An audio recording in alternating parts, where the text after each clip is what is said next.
ஒரு இருளான நேரத்தில், ஒரு இருள் சூழ்ந்த நிலையில் ஒரு கருப்பு எறும்பு ஒரு இருளான பாறையின் மீது ஊர்ந்து சென்றால் அந்த எறும்பை இறைவன் கண்காணிக்கிறான். அது நடக்கக்கூடிய சப்தத்தை இறைவன் கேட்கிறான்.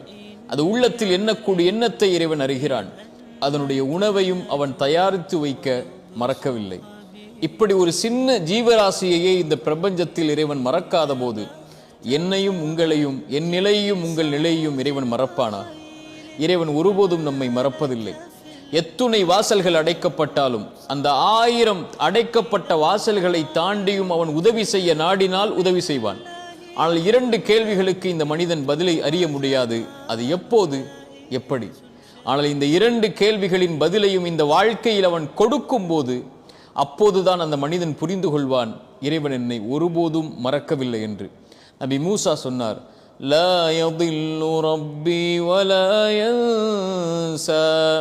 இறைவன் எதையும் தவற விடுவதில்லை, இறைவன் எதையும் மறப்பதில்லை.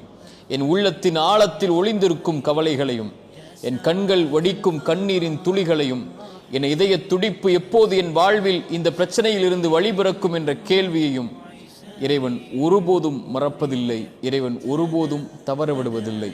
ஆழத்தில், உள்ளத்தின் ஆழத்தில் பதிய வையுங்கள், இறைவன் ஒருபோதும் நம்மை மறக்கவில்லை.